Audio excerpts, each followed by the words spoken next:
Што азначаюць дзіўныя кадравыя перастаноўкі вакол Александра Лукашэнкі і што ён будзе рабіць 2 дні з Пуціным? Гэта мы сёння абмяркуем у прасвеце. З вами Сергей Пеляса. Вітаю вас на Белсаце і пачынаем.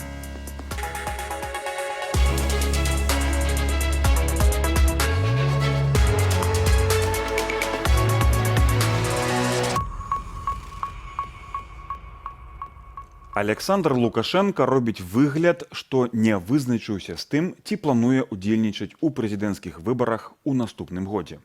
Гэта толькі дымавая заслона. Насамрэч, рэжым рыхтуецца. Лукашенко ўзмацняе рэпрэсіі ды перасоўвае фігуры ва ўласным атачэнні. На пасаду намесніка кіраўніка ўласнай адміністрацыі ён прызначыў прапагандыста, не самага яскравага. Адначасова сілавікі пачынаюць праядаць сацыяльныя праграмы Лукашэнкі. Сюжэт Надзеі Бельскай.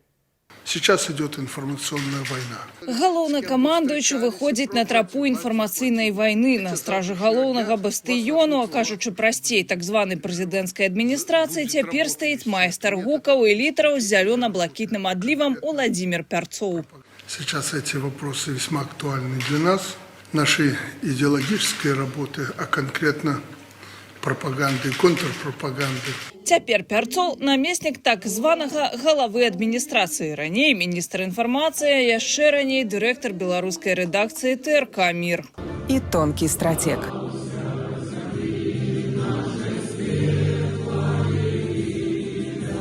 Пярцов все-таки, наверное, своей карьерой обязан своему тестю, который был ближайшим другом, сподвижником Лукашенко еще со времен учебы в Могилевском университете. И я думаю, что никогда еще уже нашли какие-то общие интересы. И потом он работал в замглавы администрации Лукашенко, возглавлял организацию «Беларусь», имея в виду Радского, известно. Я полагаю, что это стало основанием для того, чтобы вот его зять все-таки нашел какую-то свою дорожку и продвигался именно благодаря таким родственным связям. Сила всех СМИ в правде. Як зразумела, цяпер галоўнае пытанне, навошта, ці не было бы лепшым рашэннем у часы званай інфармацыйнай вайны пакінуць такую акулу пяра ў знаёмым акварыуме. Сапраўды, гэта спроба неяк аб'яднаць высілкі прапаганды, каб яны каардынаваліся нейкім чалавекам у адміністрацыі Лукашэнкі. В принципе, само по себе цалкам кадрова логічна. Іншая справа, што, канешне, не выглядае, што для гэтага там знойдзены нейкі асоба крэатыўны новы чалавек. Хоць Лукашенко і назваў гэта прызначэнне нейкім рэвалюцыйным, але, па шчырасці, прызначыць кіраўніка міністэрства інфармацыі, адказным за інфармацыйную вертыкаль, мякка кажучы, не гучыць як нешта нечаканае. Какие телеграм-каналы читает министр информации? Не скажу. То бок цяпер Пярцоў галоўны прапагандыст Беларусі. Ён вымалёўвае вектар і сочыць за выкананнем задачаў на ўсіх узроўнях. Чыноўнічы апарат Лукашэнкі тым часам нібы спаборнічае ў ваняагалошаным конкурсе на самую крынжовую ідэю перад псеўдавыбарамі. Перамагае пакуль што так званы міністр адукацыі Андрэй Іванец. Дзякуючы яму у падручніках гісторыі для 11 класаў цяпер з'явіцца раздзел пра падзеі 2020-го. Не трэба казаць, хто будзе галоўным пераможцам. Гэтыя эпічныя кадры могуць прыдасца для вокладкі.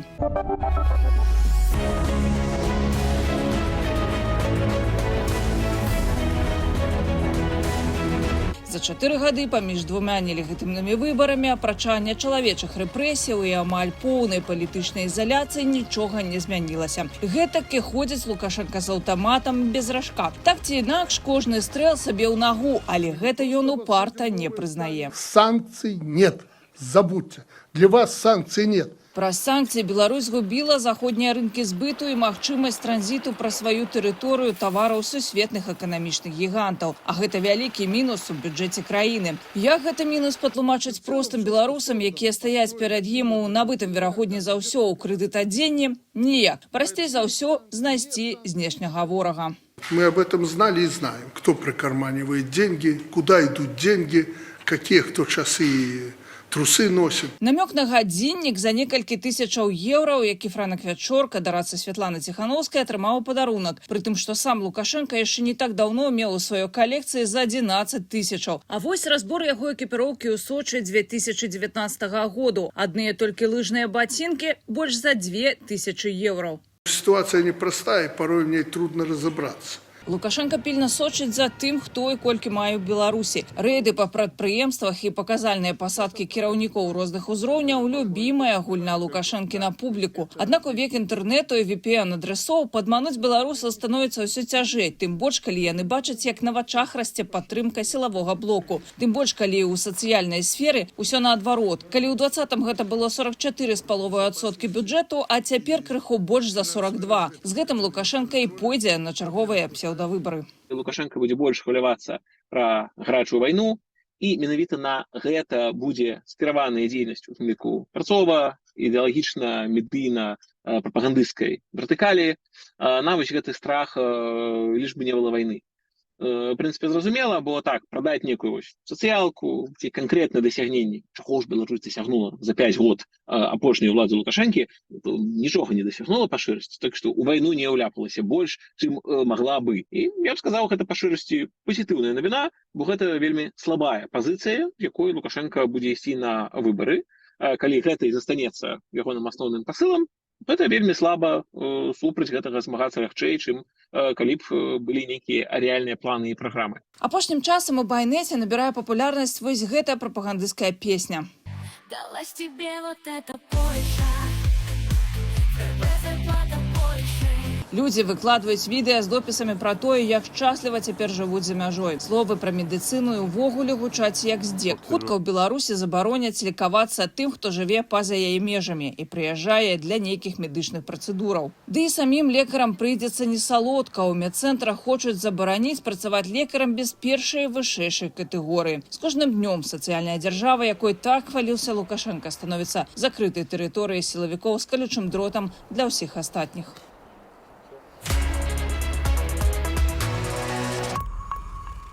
Лукашенко дзіўным чынам перастаўляе кіраўнікоў сваёй адміністрацыі. Банкір, прапагандыст. Што гэта азначае? Сёння ж Лукашенко паляцеў да Пуціна амаль на 2 дні, што будзе схаванае за мішурой святкавання Дня касманаўтыкі. Гэта я абмяркую з маім суразмоўцам. Са мною на сувязі Анатоль Котаў, былы працаўнік адміністрацыі прэзідэнта Рэспублікі Беларусь, беларускі дыпламат і палітолог. Добрый дзень, спадар Анатоль. Добрый день. Апошнія тыдні адзначыліся шэрагам перастановак сярод верхушкі чынавенства Лукашэнкі у адміністрацыі і ва ўпраўленні кіраўніцтва ягонымі справамі. Туды прыйшлі былы міністр інфармацыі, а таксама банкір. А кіраўнік службы бяспекі Лукашэнкі стаў намеснікам кіраўніка ўпраўлення ягоных справаў. Што гэта все азначае? Як гэта все патлумачыць беларусам? Што адбываецца? Ну, па-першае, трэба падзяліць гэтыя кейсы на два. Пра грошы і пра ідэалогію. Спярша пра грошы. Прызначэнне спадара Шкрэда ў кіраўніцтва справамі прэзідэнта – гэта працяг практыкі, калі Лукашенко вельмі давераных асобаў ставіць на праблемныя участкі, тым больш тыя, якія звязаныя з фактычна ягонай асабістай кішэні, бо фінансы, якія праходзяць праз кіраўніцтва справамі прэзідэнта, яны збольшага не бачны ў беларускім бюджэце. То бок фактычна ён прызначыў свайго целаахоўніка, асоба, якая будзе даглядаць за тым, як размяркоўваюцца грошы. Гэта не выпадкова, фактычна за нейкі час да гэтага прызначэння ў кіраўніцтве справамі прэзідэнта адбыўся чарговы карупцыйны скандал і зноўку затрымалі аднаго з былых намеснікаў кіраўнікоў гэтымі справамі. Дык вось, з пункту гледжання Лукашэнкі прызначэнне Шкрэда – гэта спроба выправіць сітуацыю так, як ён гэта бачыць. Паставіць даверную асобу, назіраць за ягонымі грошамі, якія ён лічыць сваімі, хаця яны ўсё ж такі дзяржаўныя. Спадар Ягораў – гэта было фактычна такое недобры знак для сістэмы банкавай Беларусі. Чаму? Таму што фактычна праз 2 тыдні пасля прызначэння адбылося яшчэ одна нарада, на якой Лукашенко сказаў, што колькасць банкаў трэба скарачаць. Гэта значыць, што збольшага прыватныя на паўпрыватныя банкі будуць нейкім чынам ліквідаваць, далучаць да буйных дзяржаўных банкаў ці проста закрываць, таму што, не ведаю, там новыя ліцэнзійныя патрабаванні і там іх проста пэўныя банкі, якія прызначаны пад нож, пад сякеру, яны іх не выканаюць, а іх грошы фактычна проста забяруць. То бок гэта сігнал таго, што банкаўская сістэма, яна надалей разглядаецца і прыватная, і дзяржаўная Лукашэнкам як яшчэ одна дадатковая крыніца ці кішэня, з якой можна дойная корова, так, трошки по-калгаснаму такая дойная корова. А вось Перцоў, апошняе прызначэнне, міністр інфармацыі былы, да, і Лукашенко падчас, таксама будзе намеснікам кіраўніка адміністрацыі. І Лукашенко падчас абвяшчэння гэтай інфармацыі, сустрэчы з ім, казаў там пра прапаганду, контрпрапаганду. Вось наколькі гэта ідэалагічна-прапагандысцкі кірунак цяпер будзе важны для яго ў гэтыя месяцы перед так званымі выбарамі прэзідэнта ў наступным годзе? Па-першае, я сумняваюся, што выбары прэзідэнта дакладней тое, што завецца выбарамі прэзідэнта адбудуцца ў наступным годзе. Я мяркую ўсё ж такі, то ўсё яшчэ будзе больш хутка і нас чакаюць пэўныя сюрпрызы напрыканцы. Спадар Анатолій, дазвольце адразу чаму? А чаму вы так лічыце, што будзе хутчэй? Бо я чуў такія галасы, што могуць прыспешыць гэты тэрмін. Чаму? Бо сітуацыя пагоршыцца, чым далей, тым горш будзе для Лукашэнкі. У чым справа? Гэта пытанне таксама звязанае з тым, навошта Лукашенко сёння ляціць у Маскву. Фактычна гэта ўсё адбываецца напярэдадні гэтага першага паседжання Усебеларускага народнага сходу, дзе відавочна, што Лукашенко будзе абраны кіраўніком гэтага органу. Як ён там завецца, не мае розніцы, але вось будзе кіраўніком яшчэ у гэтага Усебеларускага народнага сходу. На практыцы будзе вельмі цяжка доўгі час спалучаць дзве пасады, таму што гэта, на маю думку, патрабаванне з Крамля, каб Лукашенко зайшоў вось у такі транзіт. І гэта такі мяккі, амаль казахстанскі варыянт транзіту, дзе пад пэўныя гаранты такога, не ведаю, старэйшыны ці аксакала, якім ён сябе лічыць, ён сам і зыходзіць. То бок трымаць пад сабой дзве пазіцыі адначасова на працягу больш чым за паўгады будзе вельмі цяжка. І з пункту гледжання не ведаю, нават нейкіх унутраных працэсаў унутры самого рэжыму гэта не мэтазгодна.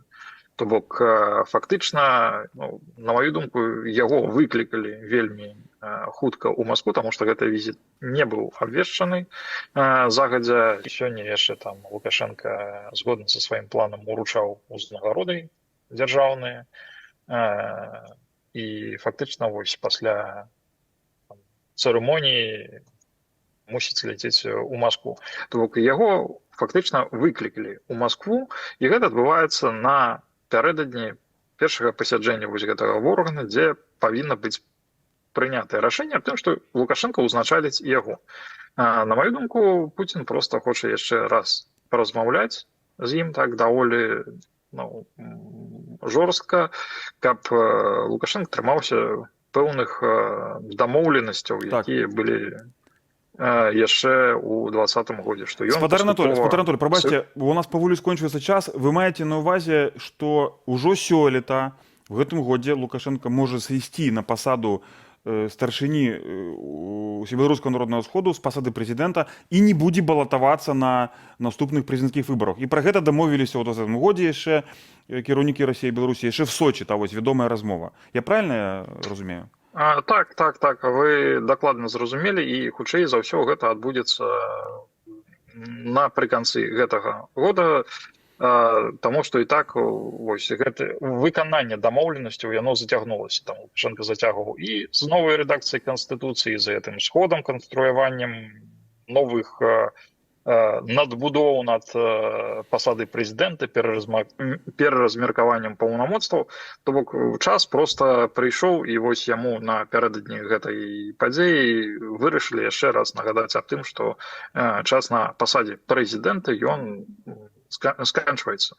Так, ці з гэтым звязанае ягонае такое лукавства ці хітрасць пэўная, да, дзе ён спачатку казаў, што ён ці то будзе балатавацца, ці не будзе, такую стратэгічную неўпэўненасць ён такую стварыў для беларусаў. Было неясна, будзе ён кандыдаваць ці не будзе, так? Падавалася, што гэта пэўная гульня, такая ілюзія, так, каб все расслабіліся. А насамрэч ён будзе кандыдаваць на выбарах. А вы сцвярджаеце, што гэтага не будзе. А што ж будзе далей тады?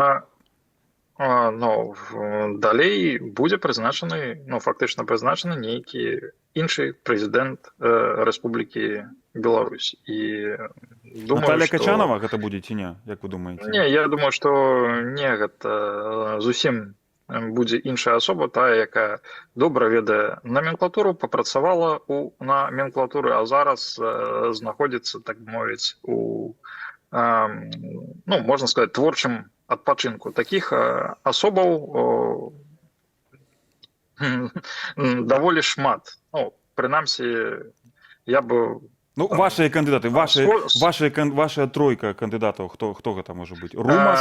Я не буду называць прозвішча, але скажу, што гэтым можа быць адзін з былых прэм'ераў Беларусі, які зараз фактычна, ну, знаходзіцца ў творчым адпачынку. Ну, такіх, ну, маем тройку вось у лёд з тых, хто былі нядаўна. Ну вось можам пад канец размовы запрасіць нашых гледачоў, хто паглядзіць нас на Ютубе, в каментарах напісаць свае варыянты. Згодныя з такім варыянтам ці не, і хто можа быць гэтым кандыдатам. Спадар Анатолій, як кажуць, я больш пытанняў не маю да вас. Вельмі цікавыя каментары, інтэрв'ю. Дзякую за ваш час і за вашу аналітыку. Поспеху вам, да пабачэння. Да пабачэння. Дзякую.